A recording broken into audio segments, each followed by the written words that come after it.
السلام علیکم ورحمۃ اللہ. الحمدللہ وحدہ والصلاۃ والسلام علی من لا نبی بعدہ. میرا نام سید عابد محمود ہے. اسلامی عقائد کے متعلقہ بات ہو رہی تھی اور کئی ویڈیوز ہم لگا چکے ہیں کہ اسلامی عقائد اللہ سبحانہ و تعالیٰ کی ذات کے متعلق ہوئیں. اب انشاءاللہ ہم نبوت اور رسالت کے متعلقہ جتنے بھی عقائد ہونے چاہیے اور کیا بہتر سے بہتر سوچ ہونی چاہیے اور ہمیں سمجھنا چاہیے، اس پہ انشاءاللہ اب بقیہ ویڈیوز بنیں گی. اس میں پہلا عقیدہ ہے جس کے اوپر ہمیں تمام حضرات انبیاء اکرام علیہم الصلوۃ والسلام حق تعالی شانہ کے پاک برگزیدہ بندے ہیں، جن کو حق سبحانہ و تقدس نے خلق کی ہدایت کے لیے مبعوث فرمایا تاکہ خلق کو اللہ سبحانہ و تعالیٰ کی طرف بلائیں اور گمراہی کی جگہ سیدھا راستہ دکھائیں، اور اللہ سبحانہ و تعالیٰ کی طرف سے بندوں کو دارالاسلام کی طرف دعوت دے جو اللہ سبحانہ و تعالیٰ کی رضا کا مقام ہے. جو شخص اللہ سبحانہ و تعالیٰ کی دعوت کو قبول کرے گا اس کو جنت کی خوشخبری سنائیں، اور جو شخص اس دعوت کو قبول کرنے سے انکار کرے گا یا اعراض کرے گا اس کو دوزخ کی وعید سنائیں. اور وہ شخص تو بڑا ہی بدبخت ہے جس رب کریم کی دعوت کو قبول نہ کیا اور اس کی ہدایت کے دسترخوان پر بیٹھنے سے انکار کیا. ان بزرگوں نے حق تعالیٰ سبحانہ کی طرف سے جو کچھ بھی پہنچایا اور بتلایا وہ سب سچ ہے اور حق ہے. اس پر ایمان لانا ہمارے لیے فرض ہے. انبیاء اکرام علیہ الصلوۃ والسلام کا مبعوث ہونا اہل جہاں کے لیے حق دل چانہ کی رحمت کبریٰ اور نعمت عظمیٰ ہے.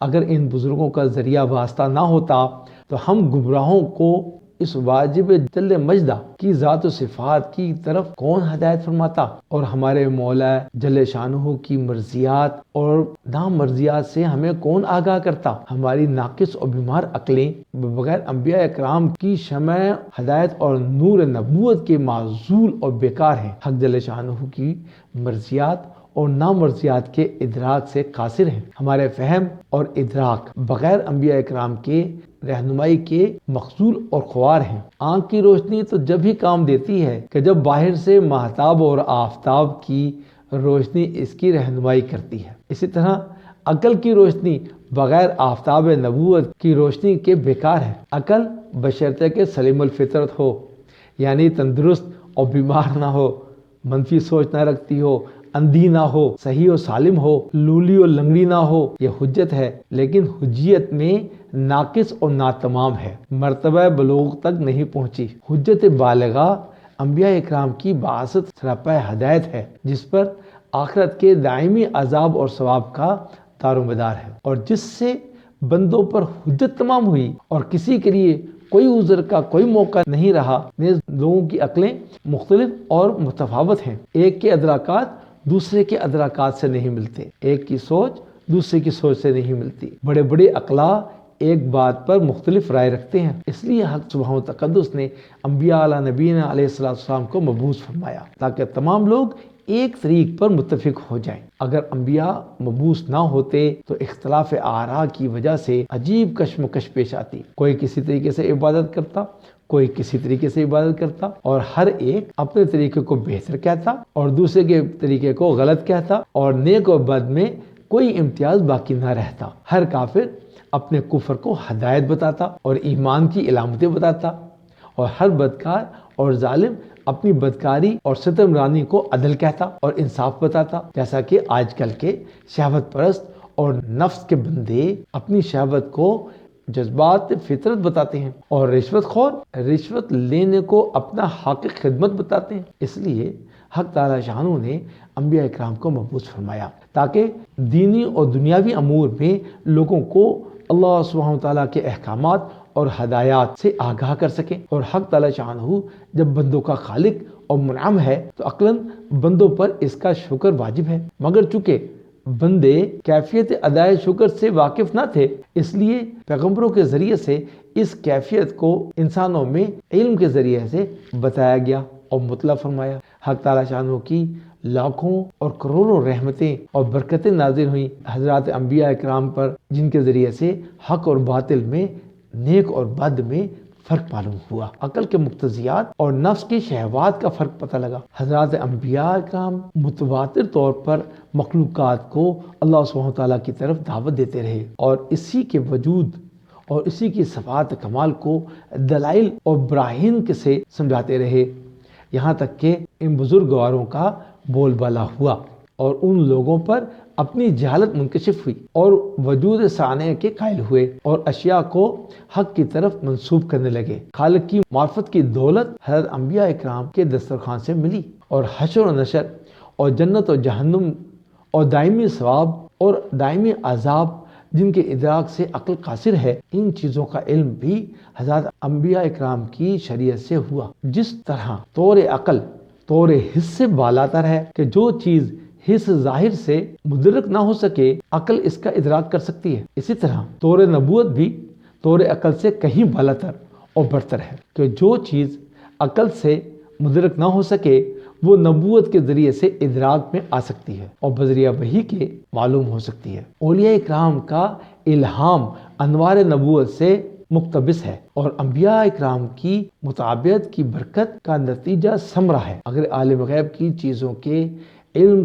معلوم کرنے کے لیے عقل کافی ہوتی تو فلاسفہ جنہوں نے عقل کو اپنا مقتدی بنایا تھا حق تعالیٰ کی معرفت میں گمراہ نہ ہوتے، بلکہ سب سے زیادہ حق تعالیٰ سبحانہ کی پہچاننے والے ہوتے۔ حالانکہ اللہ سبحانہ تعالیٰ کی ذات و صفات کے بارے میں فلاسفہ تمام لوگوں سے زیادہ جاہل ہیں، اللہ کو بیکار اور معطل سمجھتے ہیں اور سوائے ایک شے عقل اول کے صدور کے قائل ہیں، اور وہ بھی اختیار کے ساتھ نہیں بلکہ اعجاب اور اضطراب کے ساتھ۔ امام غزالی رحمۃ اللہ علیہ فرماتے ہیں کہ اہل فلسفہ نے علم طب اور علم نجوم گزشتہ پیغمبروں کے صحیفوں اور ان کی کتابوں سے چرایا ہے۔ عقل دعاؤں کے خواص اور آثار کے سمجھنے سے قاصر ہے۔ علم تہذیب اخلاق کو فلاسفہ نے صوفیہ اکرام کی کتابوں سے جو ہر زمانے میں کسی نہ کسی پیغمبر کی امت رہے ہیں ان سے چرایا ہے۔ علم منطق جو ان کا مایہ ناز علم ہے، غلط اور صحیح فکر میں تمیز کرنے کا آلہ ہے اور خطا فی الفکر سے عصمت اور حفاظت کا ذریعہ ہے۔ اللہ سبحانہ تعالیٰ کی معرفت میں خصوصاً اور دیگر علوم میں عموماً، اور وہ اعلی آسماں ان کے کچھ کام نہ آیا اور خبط میں پھنس کر گمراہی کے جنگل میں بھٹکتے رہے۔ جب یہ قانون عاصم انہیں خطاؤں سے محفوظ نہ رکھ سکا تو یہ اوروں کو کس طرح سے خطا سے بچائیں گے؟ دوسروں کے لیے عاصم تو وہی ہو سکتا ہے جو خود بھی معصوم ہو، اور معصوم نبی کی ذات اور اس کی وحی ہے۔ اگر ان حضرات کا وجود باوجود نہ ہوتا تو انسانی عقلیں اللہ سبحانہ تعالیٰ کی معرفت اور اشیاء کے حسن اور قبیح اور خیر و شر کے ادراک سے عاجز اور قاصر رہتی۔ فلاسفہ متقدمین کو لیجئے جن کی عقل اور دانش کا شہرہ تھا، بہت سے ان میں حق جل شانہ کے منکر تھے اور حوادث کو عالم کا دہر یعنی زمانے کی طرف منسوب کرتے تھے۔ نمرود روئے زمین کا بادشاہ گزرا ہے جس کا تمدن مشہور ہے، وہ بھی اللہ سبحانہ تعالیٰ کا منکر تھا۔ حضرت ابراہیم علیہ نبینا علیہ السلام کے ساتھ اس کا مجادلہ بہت مشہور ہے۔ الحضا فرعون جو مصر کا بادشاہ تھا، وہ بدبخت یہ کہتا تھا کہ میں تمہارے لیے اپنے سوا کسی کو معبود نہیں جانتا، اور جب حضرت موسیٰ علیہ نبینا علیہ السلام نے اللہ سبحانہ تعالیٰ کی طرف دعوت دی اور اللہ سبحانہ تعالیٰ کے وجود کے دلائل پیش کیے اور براہین بیان فرمائی، تو اس نے حضرت موسیٰ علیہ نبینا علیہ السلام کو مخاطب کر کے کہا کہ اے موسیٰ، اگر تو نے میرے سوا کسی اور کو معبود بنایا تو میں تجھے قید میں ڈال دوں گا۔ اور اسی بدبخت فرعون نے اپنے وزیر حامان کو کہا تھا، اے حامان، میرے لیے ایک بہت اونچا مکان بنا کہ میں آسمانوں پر چڑھ کر موسیٰ کے اللہ کی خبر لوں، کہ میرا گمان ہے کہ موسیٰ جھوٹا ہے۔ اور آج کل امریکہ اور برطانیہ کو لے لیجئے، ان کے تمدن پر دنیا پروانوں کی طرح گر رہی ہے۔ ان کی عقلوں کا نمونہ لے لیجئے، ایک میں 3 اور 3 میں 1 ہونے کے قائل ہیں۔ حضرت عیسیٰ علیہ نبی علیہ السلام کو باوجود بشری حاجتوں کے خدا مانے ہوئے ہیں، اور خدا ماننے کے بعد ان کے مقتول اور مصلوب ہونے کے بھی قائل ہیں۔ معاذ اللہ، کیا اللہ سبحانہ تعالیٰ کو بھی پھانسی ہو سکتی ہے؟ کیا اللہ سبحانہ تعالیٰ بھی پھانسی پر چڑھ سکتے ہیں؟ اسے ہمارے بزرگ فرماتے ہیں کہ انگریز عاقل نہیں کاریگر ہے، عقل اور چیز ہے، کاریگری اور چیز ہے۔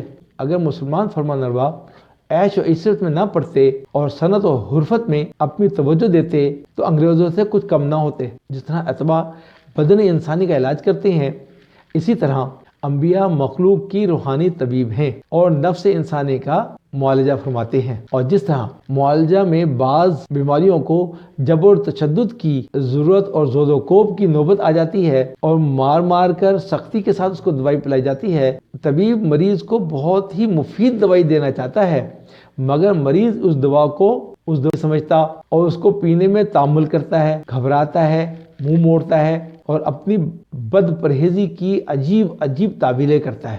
تو اتباع کا طریقہ یہ ہے کہ وہ مریض کو مرغوب اشیاء سے پرہیز کرنے کے اسباب اور دوا کے فوائد سمجھانے کی طرف توجہ نہیں کرتے۔ اس میں مشقت اور تعب بہت ہے اور فائدہ بہت کم ہے، بلکہ سختی اور زبردستی سے دوا پلانے کی کوشش کی جاتی ہے۔ اسی طرح اتباع روحانی یعنی انبیاء اکرام روحانی مریضوں کو افعال شرعیہ سے پرہیز کا حکم دیتے ہیں تاکہ نفس کو صحت کلی حاصل ہو، مگر کج فہم لوگ اور بدبخت لوگ اور دنیاوی لذتوں اور نفسیاتی شہوتوں سے پرہیز میں گرانی محسوس کرتے ہیں۔ اس لیے حضرات انبیاء اکرام علیہ السلام جب نفسیاتی مریضوں کے لیے کوئی دوا اور کوئی غذا یا کوئی پرہیز تجویز کرتے ہیں تو یہ لوگ اس کے اسباب و علل اور فوائد و منافع پر بحث شروع کر دیتے ہیں اور اپنی نفسیاتی خواہشات کے لیے عجیب تعویلیں تراشتے ہیں، اور اصل بیماری اور روگ یہ ہے کہ حکم اللہ سبحانہ وتعالیٰ کی پابندی ان پر شاق اور گرہ گزرتی ہے۔ آسانی اور آسائش اس میں سمجھتے ہیں کہ حیوانیات کی طرح آزاد رہیں، حلال اور حرام کی کوئی تمیز نہ ہو، جس کھیت میں جی چاہا منہ مار لیا اور جس مادہ سے جی چاہا اس پہ اپنی حاجت پوری کر لی۔ اس طرح کی آزادی سے انسان نہیں رہتا بلکہ حیوان بن جاتا ہے۔ حضرات انبیاء اکرام علیہ نبینا علیہ السلام کی اطاعت سے ہی انسان حقیقی انسان بنتا ہے۔ عقلاً تو یہ تو ناممکن ہے کہ انسان کسی قانون اور ضابطہ کا پابند ہو، اور اس عقیدے کا انسان کسی حکومت میں زندگی بسر نہیں کر سکتا۔ بس افسوس ان کم عقلوں پر جو اپنے ووٹ سے بنائے ہوئے ممبروں کے قانون کی پابندی کو تو تہذیب و تمدن سمجھتے ہیں، خداوند ذوالجلال کے اتارے ہوئے احکامات سے ناک کو منہ چڑھاتے ہیں۔ اللہ سبحانہ تعالیٰ ہی ان کو ہدایت دے۔ اللہ سبحانہ تعالیٰ نے نبی اور رسول بھیجے۔ نبی اور رسول میں فرق کیا ہوتا ہے؟ نبوت مصدر ہے، نبا سے مشتق ہے، جس کے معنی عظیم الشان خبر کی ہیں، اور یہاں اس سے وہ خاص خبر مراد ہے جس کو اللہ سبحانہ تعالیٰ نے اپنی طرف سے کسی اپنے خاص برگزیدہ بندے پر نازل فرمائی تاکہ بندوں کو اس سے واقف اور باخبر کر دے۔ لہٰذا نبوت کے معنی ان چیزوں اور خبروں کے پہنچانے کے ہوں گے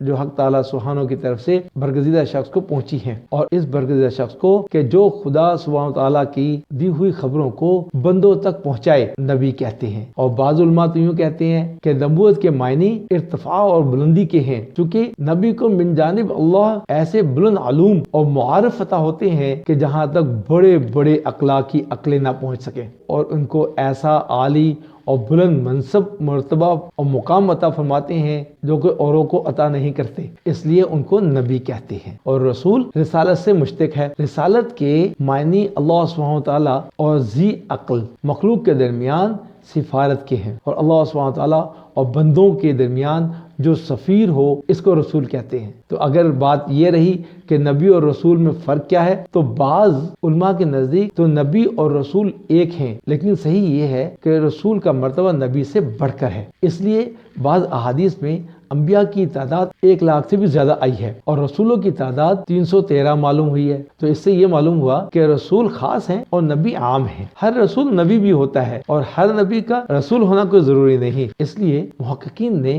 نبی اور رسول میں یہ فرق کیا ہے۔ نبی وہ برگزیدہ بندہ ہے کہ جس پر اللہ سبحانہ تعالیٰ کی وحی آتی ہو اور وہ ہدایت خلق اور تبلیغ احکام الہیہ پر مامور ہو، وہ خواہ صاحب کتاب ہو یا نہ ہو۔ انبیاء کرام میں سے جس کو من جانب اللہ سبحانہ تعالیٰ کوئی خصوصی امتیاز حاصل ہو، مثلا اس کو کوئی نئی کتاب یا کوئی نئی شریعت دی گئی ہو، یا منکرین اور مکذبین کے مقابلے کا اس کو کوئی حکم دیا گیا ہو، یا اس کو کسی نئی امت کی طرف مبعوث کیا گیا ہو، تو اس کو رسول کہتے ہیں۔ غرض یہ کہ رسول کے لیے ضروری ہے کہ وہ انبیاء اکرام میں سے اس کو خصوصی امتیاز حاصل ہو، لیکن رسول کے لیے یہ ضروری نہیں کہ اس پر کوئی نئی کتاب یا نئی شریعت نازل ہوئی ہو۔ اس لیے حضرت اسماعیل علیہ نبینا علیہ السلام بالاتفاق رسول تھے لیکن ان پر کوئی کتاب اور کوئی شریعت نازل نہیں ہوئی۔ اسی طرح سے ایک حدیث سے تو یہ بھی ظاہر ہوتا ہے کہ رسولوں کی تعداد تقریباً 313 ہے اور کتابوں کی تعداد 104 ہے۔ تو معلوم ہوا کہ رسولوں کے لیے جدید شریعت کا ہونا ضروری نہیں ہے۔ حضرت حافظ ابن تیمیہ رحمۃ اللہ علیہ نے نبی اور رسول میں جو فرق بیان کیا اس کا کچھ خلاصہ اس طرح سے ہے کہ نبی وہ ہے کہ جو اللہ سبحانہ وتعالیٰ کی طرف سے غیب کی خبریں بیان کرتا ہے اور اس پر جو وحی آتی ہو وہ بیان کرتا ہے، اور اگر ان اوصاف کے ساتھ وہ کفار و ناہنجار اور نافرمان قوم کی تبلیغ پر مامور ہو تو وہ رسول بھی کہلائے گا۔ تو ہمیں اور آپ کو انبیاء علیہ نبینا علیہ السلام اور رسولوں پر علم ہونا چاہیے تاکہ ہمارے درمیان علم کی وہ سطح آئے کہ ہم اللہ سبحانہ وتعالیٰ کی طرف سے بھیجے ہوئے انسانیت کے لیے جو درس ہیں اس کو سمجھ سکیں کہ انبیاء نے آ کر اللہ سبحانہ وتعالیٰ کے طریقے کیا بیان کیے اور ان کو اللہ سبحانہ وتعالیٰ نے کن اغراض کے تحت انسانوں میں اور خلق میں بھیجا۔ اسی طرح سے رسولوں کو بھی اللہ سبحانہ وتعالیٰ نے جو بھی احکامات دے کے بھیجا ان میں اور انبیاء میں کیا فرق تھا۔ تو پچھلی امتوں کے اندر جو انبیاء آئے اور رسول آئے ان میں اور محمد رسول اللہ صلی اللہ علیہ وسلم اور ان کے بعد کوئی نبی نہیں آئے گا، اس بات میں کیا فرق ہے؟ تو رسول اللہ صلی اللہ علیہ وسلم تمام انبیاء کے سردار، ان کی امت بھی تمام انبیاء کی امتوں کی سردار۔ تو اس فرق کو دیکھنے کے لیے اور سمجھنے کے لیے ہمیں ختم نبوت کو سمجھنا ہوگا کہ اصل میں کہ ختم نبوت اس وقت سمجھ میں آئے گی بات اور یقین بنے گا اور دوسروں کو دلیل کے طور پر بات کر سکیں گے کہ ہمیں پہلے کہ انبیاء علیہ نبینا علیہ السلام رسولوں کا بھی علم ہو کہ ان کی ترتیب کیا تھی۔ اللہ آپ لوگوں کو جزائے خیر دے۔ انشاءاللہ ترتیب کے ساتھ نبوت اور رسالت کے اوپر جتنے بھی اچھی علم کی کتابوں سے ماخوذ بہترین عقائد ہیں اور انشاءاللہ مختلف ویڈیوز کے اندر سیریز وائز آتے رہیں گے۔ اللہ مجھے بھی عمل کی توفیق دے اور آپ سب لوگوں کو بھی خود بھی دیکھیں اور بچوں کو بھی دکھائیں اور دوسروں کو بھی شیئر کریں۔ السلام علیکم ورحمۃ اللہ۔ دی گیٹ آف گائیڈنس چینل کو سبسکرائب کریں، بیل آئیکن میں آل آپشن کو دبائیں تاکہ ہر نئی ویڈیو آپ کو بر وقت ملتی رہے۔